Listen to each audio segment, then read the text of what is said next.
warahmatullahi wabarakatuh. Di sini kami dari kelompok 10 yang beranggotakan saya Simo Tapea dengan NPM F0I0230309. Saya Mora Dewi Medita dengan NPM F0I02304. Saya Setia Giasali dengan NPM F0I02304. Di sini kami akan membuat video edukasi tentang peran apoteker dalam edukasi penggunaan obat yang rasional. Selamat menyaksikan.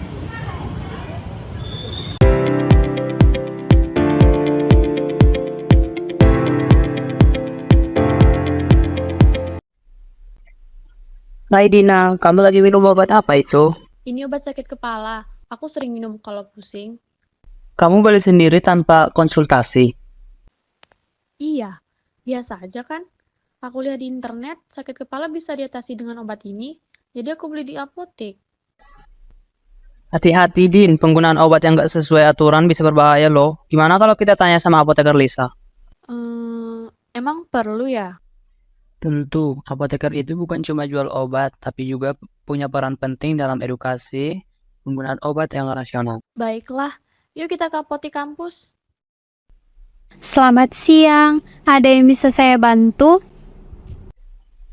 Siang Kak Lisa, kami ingin bertanya tentang penggunaan obat yang rasional.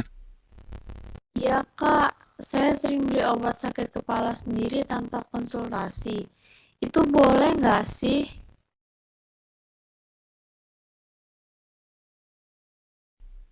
Jadi, seseorang yang sering membeli obat sakit kepala tanpa berkonsultasi dengan tenaga medis mungkin melakukannya karena berbagai alasan, seperti kemudahan akses dan penghematan waktu, serta biaya yang dianggap lebih praktis dibandingkan berkonsultasi dengan dokter. Kebiasaan ini sering disebut sebagai pengobatan mandiri atau self-medication, yang dimana seseorang merasa cukup mengatasi gejala sakit kepala mereka dengan obat-obatan yang tersedia bebas di apotek, seperti paracetamol atau ibuprofen. Namun, meskipun pengobatan mandiri bisa memberikan kelegaan sementara, ada berbagai resiko yang perlu diperhatikan. Salah satunya adalah resiko mengonsumsi obat secara berlebihan yang bisa menyebabkan efek samping yang berbahaya, seperti kerusakan hati, ginjal, atau masalah pada lambung jika mengonsumsi obat antiinflamasi non-steroid dalam jangka panjang. Selain itu, penggunaan obat tanpa mengetahui penyebab pasti dari sakit kepala bisa menutupi gejala dari kondisi medis yang lebih serius, seperti migrain kronis, gangguan pembuluh darah, atau bahkan tumor otak. Sakit kepala yang tampaknya biasa-biasa saja menjadi tanda adanya masalah kesehatan yang lebih kompleks, dan jika terus dibiarkan tanpa diagnosis yang tepat, ini bisa berbahaya. Pengobatan mandiri juga berisiko menunda penanganan yang tepat, karena orang cenderung hanya fokus pada pengurangan gejala tanpa mengidentifikasi akar masalah. Secara lebih spesifik, ada beberapa risiko mengonsumsi obat tanpa pengawasan medis. Di antaranya, jika seseorang sering mengonsumsi obat tanpa pengawasan medis, mereka berisiko mengonsumsi dosis berlebih yang bisa berbahaya bagi kesehatan tubuh. Misalnya, penggunaan obat antiinflamasi non-steroid jangka panjang dapat merusak ginjal atau menyebabkan masalah lambung. Lalu ada juga, meskipun jarang terjadi dengan obat sakit kepala yang umum, beberapa orang bisa menjadi bergantung pada obat tertentu jika digunakan terlalu sering.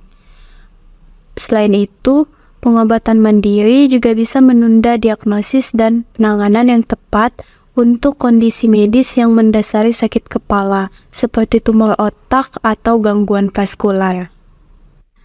Penggunaan obat sakit kepala harus dihentikan ketika telah merasakan beberapa hal, seperti jika sakit kepala terjadi lebih sering atau lebih parah dari biasanya. Lalu, jika obat yang digunakan tidak efektif untuk meredakan sakit kepala.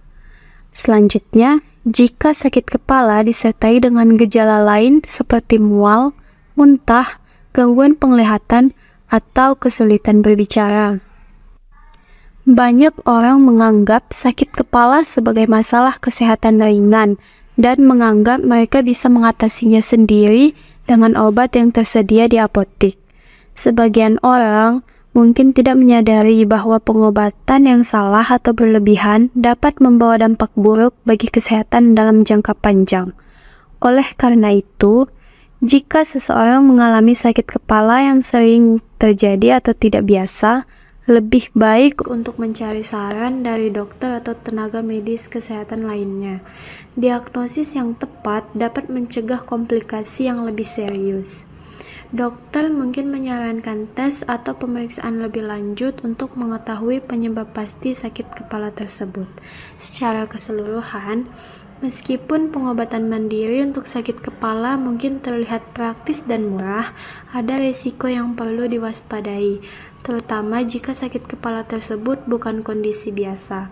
Konsultasi medis tetap menjadi langkah yang terbaik untuk menjaga kesehatan secara keseluruhan.